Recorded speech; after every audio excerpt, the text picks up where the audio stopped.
Tremendous progress on both. ক্ষমতা গ্রহণের পর যুক্তরাষ্ট্রের শিক্ষা বিভাগে প্রচুর পরিমাণে অনুদান বাতিল করেছেন মার্কিন প্রেসিডেন্ট ডোনাল্ড ট্রাম্প। সম্প্রতি এ নিয়ে ডেমোক্র্যাট নিয়ন্ত্রিত 8টি অঙ্গরাজ্য ট্রাম্পের বিরুদ্ধে মামলা করেছে।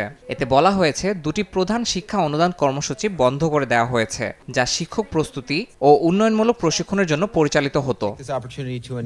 ট্রাম্প প্রশাসনের সিদ্ধান্তের কারণে কেবল ফেব্রুয়ারি মাসেই $60 কোটি বেশি অনুদান বাতিল করা হয়েছে। শিক্ষা বিভাগ জানিয়েছে এই অনুদানগুলো এমন প্রতিষ্ঠান ও সংস্থাগুলোর জন্য বরাদ্দ ছিল যারা বিতর্কিত মতাদর্শ প্রচার করছিল বলে মনে করা হয়। এতে অনেক সরকারি বিশ্ববিদ্যালয় ও অলাভজনক সংস্থার কর্মীদের ছাঁটাই বা কর্মঘণ্টা কমানোর ঝুঁকি তৈরি হয়েছে। আইনজীবীরা বলছেন, শিক্ষক সংকট বাড়ানোর পাশাপাশি স্থানীয় বিশ্ববিদ্যালয়গুলোর স্থিতিশীলতা নষ্ট করবে এই সিদ্ধান্ত।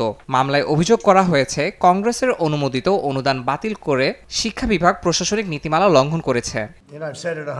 এদিকে ট্রাম্প জানিয়েছেন, শিক্ষা মন্ত্রণালয় বিলুপ্ত হলে রাজ্য সরকারগুলোর হাতে শিক্ষা প্রতিষ্ঠান পরিচালনার দায়িত্ব তুলে দেওয়া হবে। তিনি বলেছেন, শিক্ষার্থী ঋণ ব্যবস্থাপনার দায়িত্ব যুক্তরাষ্ট্রের ট্রেজারি বিভাগ, ক্ষুদ্র ব্যবসা প্রশাসন বা বাণিজ্য বিভাগের মাধ্যমে পরিচালিত হতে পারে।